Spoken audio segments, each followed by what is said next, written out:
Hello, my friends. Welcome to another video. So before I get started, I want to shoot a question out to you. Canella and I were just in Naples, Florida, and we had a blast teaching all of you the Dutch pour. Well, not all of you, the people that came, the Dutch pour and the bloom swipe technique. And the paintings, they were just absolutely amazing that everybody did. They did such a good job. So what I want you to do in the comments section is answer me. If Canella and I were able to go to another location besides Florida, where would that location be? Now, please just put state. We don't need city and state, just a state in the United States. Unfortunately, traveling out of the country is not going to happen, so it has to be in the United States, although I would love to visit Italy and France, and trust me. But yeah, put in the comments if you would be interested in taking a class in your state, what that state would be. I cannot tell you the ginormous amount of fun that I had with that class, or classes, I should say, and putting a face to some of your names. It was just absolutely amazing after all of these years. I am truly humbled, and I thank those that came. But speaking of Dutch pours, I got an email. I'm sorry, I cannot remember the name right now, with some questions about the Dutch pour. So what I'm going to do for you today is I'm going to show you how when you see Canella do her Dutch pours, she measures all of her paints out. She uses a scale. I'm going to show you how to do your paint mixing that way. But then I'm also going to show you how I can do the same thing without using a scale, without worrying about measurements, okay? So you'll have an option of doing whichever way you like. For me, it's just easier not to use a scale, but I've been doing this a long time. So if you're a person that likes exact measurements, this is the video for you. So I have here a 12 by 24 gallery wrapped canvas, and the colors I'm using I chose based off of one of the students in our class. And I apologize that I do not know your name, but I'm going to flash the picture up on the screen. We saw almost 80 people that weekend, so I cannot remember who made this one.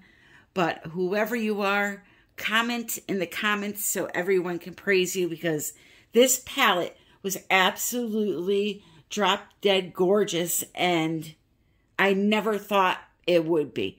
Now, I'm not sure if I have the exact colors. I think I do, but if I don't, it's extremely, extremely close.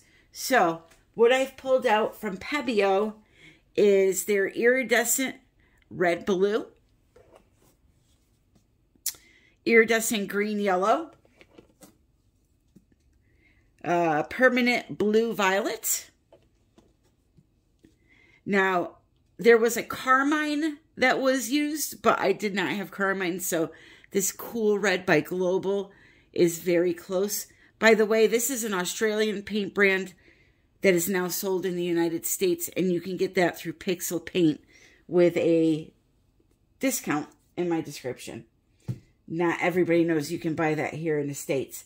And then I don't believe the person used a gold. If they did, that weekend, we did not have 24 karat gold. We had precious gold or Amsterdam's gold, one of those. And so I'm going to add gold just because I want to. So it's an odd palette, I know, but it was really, really stunning and unique. And that's the thing, you know, when you hold these classes, people don't tend to pick palettes that coordinate, like, you know, they complement each other. They'll pick these crazy colors and you think they don't work, and all of a sudden you've seen the most gorgeous thing you've ever seen. So that's what this painting did when I saw it in Florida. and I'm going to try to somewhat recreate it. All right, so my mission here is to make this as simple as possible for you. But again, if you like measurements, then this is going to be how you do it. So Canella has a classic measurement of 40 grams of paint. And I know in America we don't use grams, we use ounces. But if you have a scale where it says unit, you can change it to grams. It's very easy.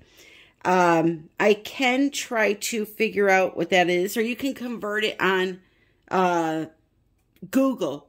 Use Google's converter and see what 40 grams is in ounces. But I will try to tell you what that is here.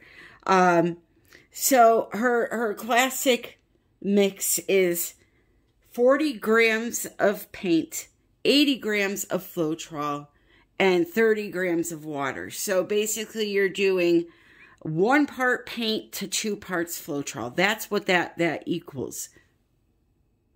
Now, she also tends to use primarily just a few brands of paint, which actually plays to her favor, because when you have all the colors in one brand that you really like, you know that measurement, you're going to do your measurements, they're all going to work out. You're not going to have any problem with inconsistencies, cracking, anything like that. But what about us people that like to use 1, 2, 3, 4, 25, 40 brands of paint in one pour? These measurements, these exact measurements that she gives you do not work, because all paint brands are made differently. So what you need to do if you really want to get this down is you need to use one of the brands and same color that you see in one of her or my videos, and do the measurements according to that brand, so that you can now feel what that consistency is like and say, okay, now I know I'll have to adjust the measurements for something like this, yada, yada, yada. So that can be very helpful. That's why I haven't said it recently, but I've said it millions of times in my videos. If you see a paint that I'm using and you have it, use that one paint to do your measurements with, match your measurements with mine to that one brand, and it will help you achieve that exact consistency. All right, so let's measure here. Let's turn this on.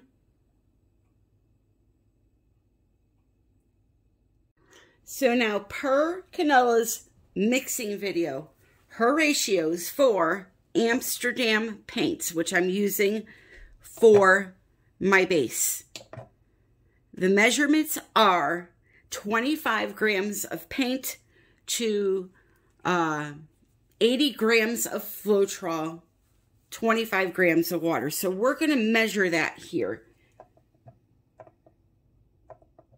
There's grams. We're going to put 25 grams of white paint into this cup.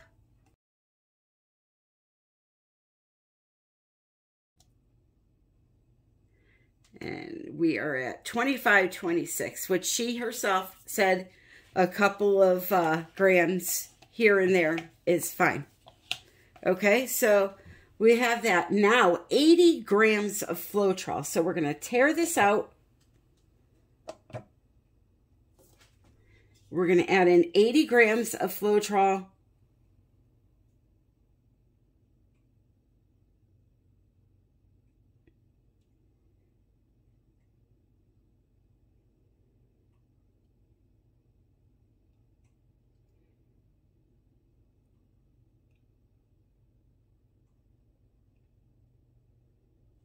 All right, right on the money.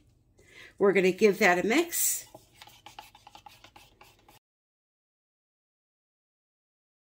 Okay, and now we're going to tear it again.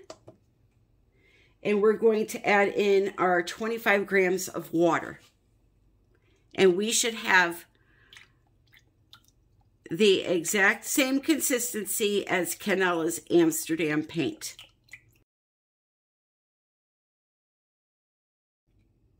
All right, again, right on the money. So let's give it a mix.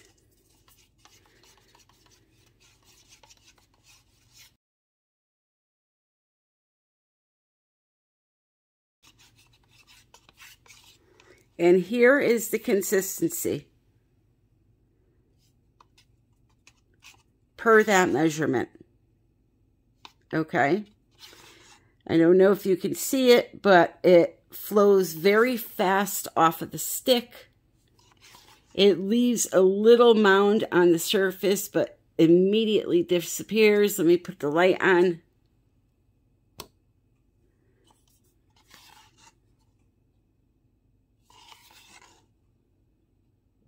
So now what I want to do is I want to show you how I mix paint for a Dutch pour and get it to be exactly the same way as hers without using a scale.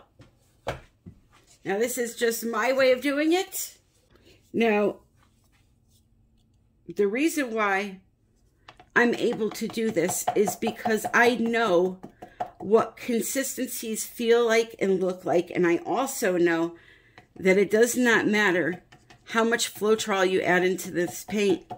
The water is the key, okay? So I'm going to make just a little bit more than what her measuring made me because I have a big canvas. So I'm going to show you, though, that it's extremely simple to do.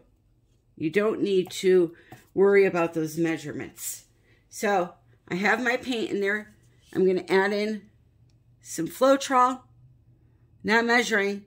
I know I have enough white paint in that cup to color a half a cup or more of that Flotrol. Going to give it a good mix.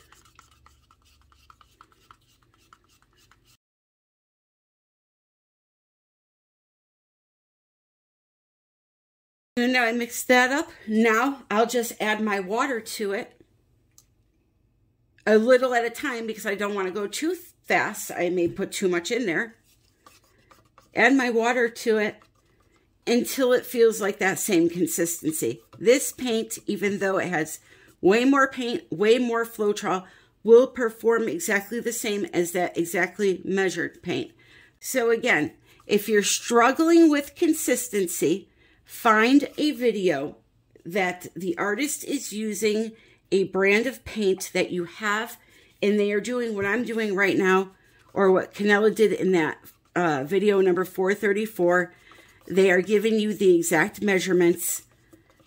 This way you can mix them up according to the directions, and you will know what the right consistency is for a Dutch pour.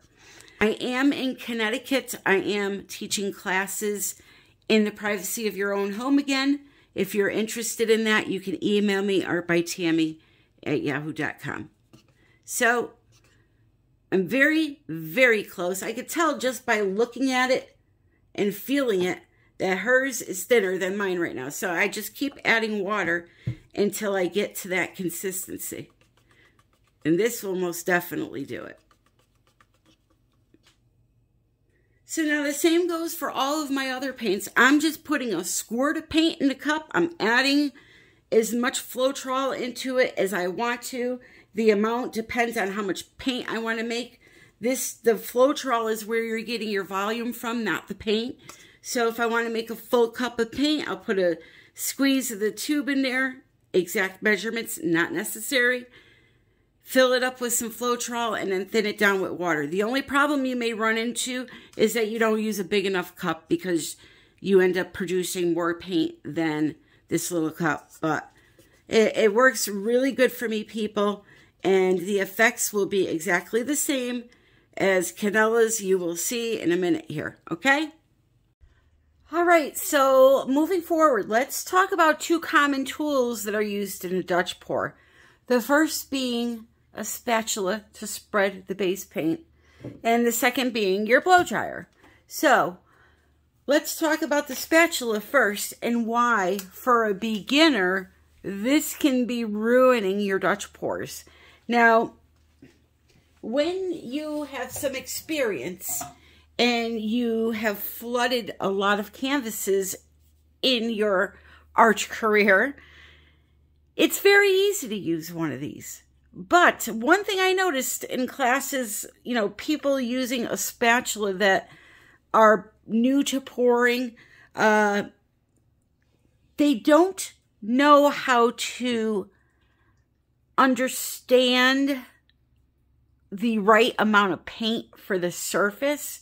So what could actually be happening is you're using this guy to spread it out, and you're not using even pressure, and this area over here can be a little lower in paint. This area here could have more paint, but you look at it and it looks covered, right?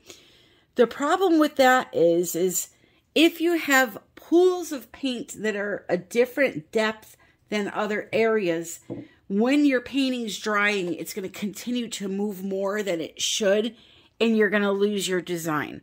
There can be areas that are very bare, and when it dries, you can notice a difference in the color a little bit. So while these are very handy for the beginner, I feel it's much more beneficial to pour your paint on the canvas and just tilt it around and cover it. But a lot of people like to use these because they don't want to have the paint drip off the canvas onto the table and waste it. I want you to think about this, though. If you're one of those people that worry about wasting a lot of paint, which I really don't waste a lot when I tilt it around, but if you're one of those people and you're worried about wasting that little bit of paint that goes on a table, think about the canvas that you wasted. This one was $22. All the paint on the canvas that you wasted when your painting doesn't turn out right. So you're just better off if you're having a hard time with things like your design not staying and you're using one of these, to just pour the base paint on and tilt the canvas around. Once you get used to what a covered canvas looks like, then maybe take out this guy and spread it around like frosting on a cake, and you'll be able to know that it's evenly coated. Okay, that's the key. Evenly coated, not just coated in areas. And then the second issue with some beginners in the Dutch pour will be the blow dryer they're using. Now, this guy here was very popular in our classes. So I had originally started using this on YouTube, and a ton of people bought it. Then Canella got one, and all of her viewers bought one. So there were tons of them everywhere.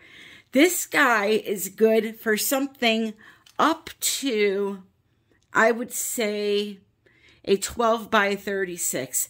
Anything that is maybe 14 or 16 inches wide or bigger for a canvas, this is too small.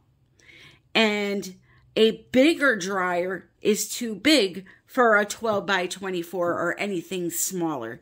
So keep that in mind, because that's another thing. A few people had really big blow dryers, and we were doing just 12 by 16 canvases, which, had they used those blow dryers, it would have just been too powerful and blew the design off the canvas. So size matters, guys.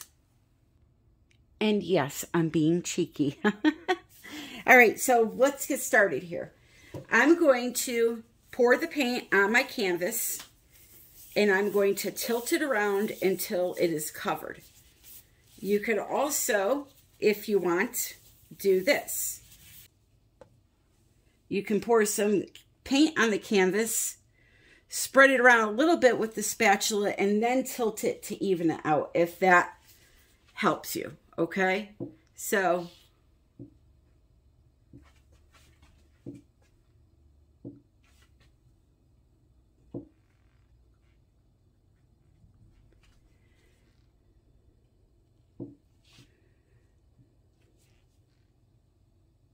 but you see what I'm doing here? Okay, I'm just lightly gliding over the surface, just like so. And if you wanted to continue on this path, you can. However, I like to tilt, as I said. This way I know there's a nice even coat on there. And everything works out as planned.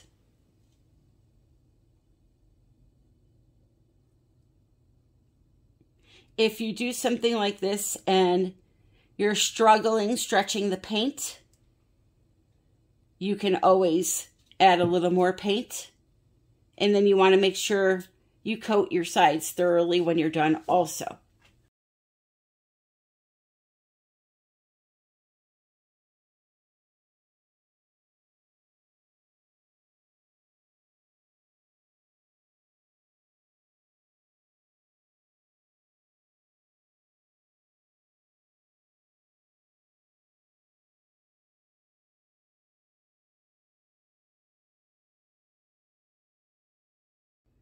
So now that we have our base paint on, I'm going to torch.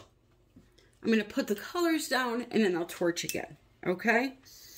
You always want to make sure to pop those air bubbles so that they don't pop during the curing and leave little pinholes in your artwork. Right? So now it's time to put our colors down, and that is totally up to you which way you want to go. You could do just a line through the center, lines all over the place. I think what I'm going to do is this. Now, you don't want to go pour paint across the canvas. You want to try to control it, and that's where those Lily Veffe bottles come in handy. Now, I don't do enough Dutch pours to pre-mix paints, but if you really like them, like I say, you want to get those bottles. So I'm going to try to pinch this here and control the amount of paint that I put on. Okay. The first color you put down is the color that will outline your petals that you blow. And I think I'm going to put just a little bit more of that color because I really like it.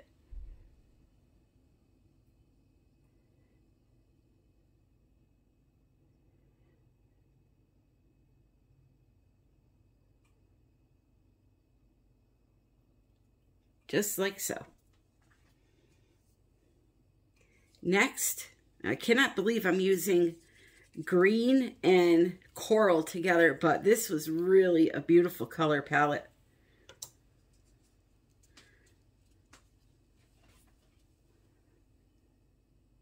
Oh, you know what? I wanted to do something. I wanted to do a couple of branches here, so let's see. We'll do one coming right from here.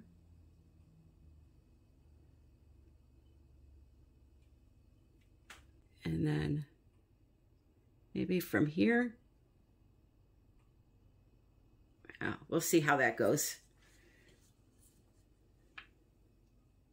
All right, now the green.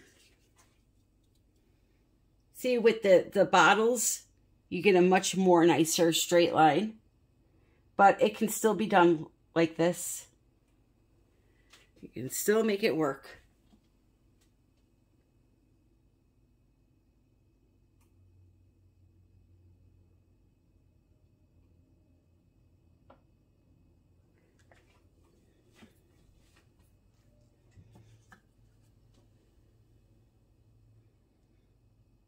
Next, we're going to put the gold in. Now, I'm going to be careful with this one because gold really takes over.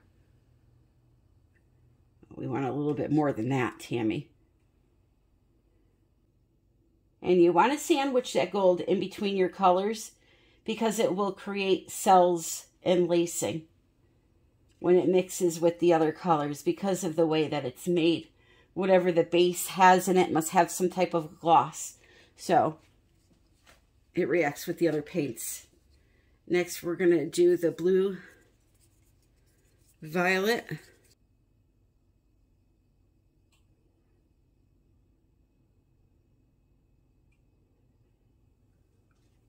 It's a lot of paint, but we'll get there.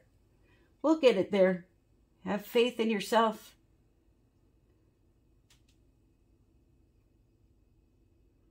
It will work out. All right. And the last color you put on is going to be the dominant color. So that is going to be that cool red. I may have put just a little too much of that first color down, but it's okay.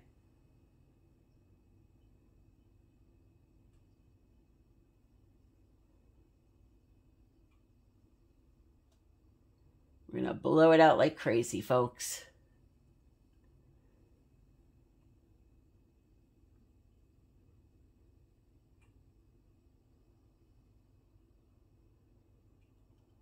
Okay. So now we're going to torch again.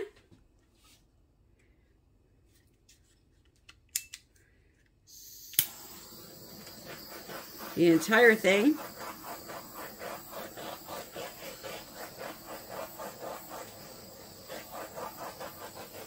And here we go. When you hold the blow dryer, you want to hold it upside down and you want to aim at the colored paint, okay?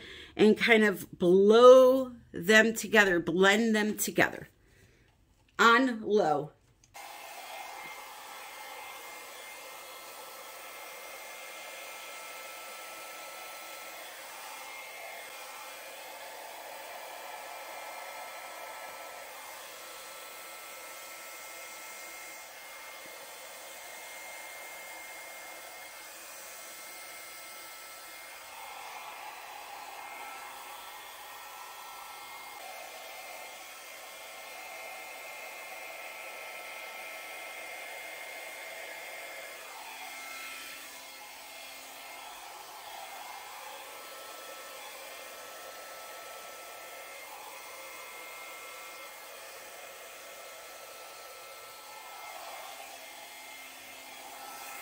You see what I did there? I blew that petal the wrong way or too close. I had too much paint, but you see how I got it to like work around it? That looks pretty cool, to be honest. When it comes to going this way, we can't reach it the right way. Okay, you can try to use your left hand. I am not a lefty, so what I do is I just turn the canvas around. I know Canella taught people how to use their left hand and kind of go with it. I mean, I guess I could do it, but I don't want to take a chance with screwing it up. So I'm just going to turn my canvas around and make my life a whole lot easier. It's small enough I can do that. Now my table is level. Where I move this to dry is level. So I don't have to worry about turning my canvas around. But if you have it leveled with popsicle sticks and stuff, you may have to learn how to use your left hand. All right, here we go. Let's finish this up. These are gorgeous, gorgeous colors.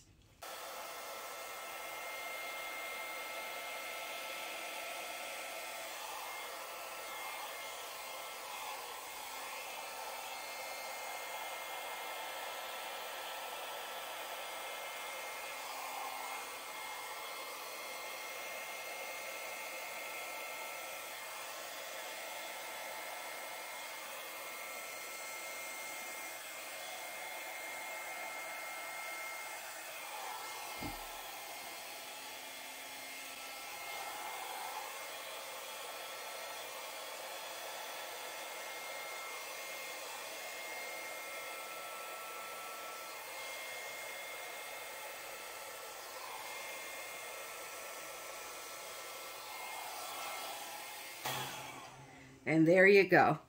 That is what you call a very chunky but gorgeous Dutch pour.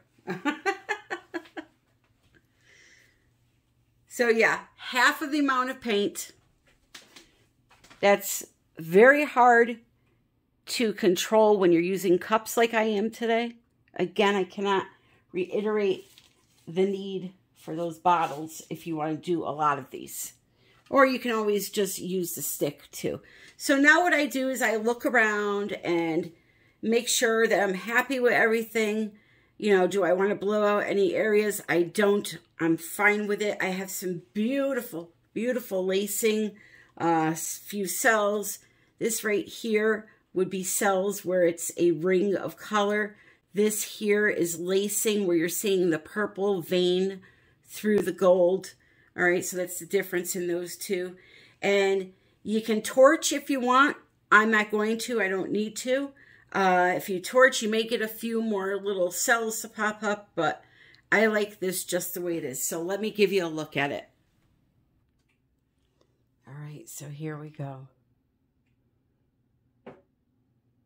Boy, there is a lot of color in this. That is beautiful.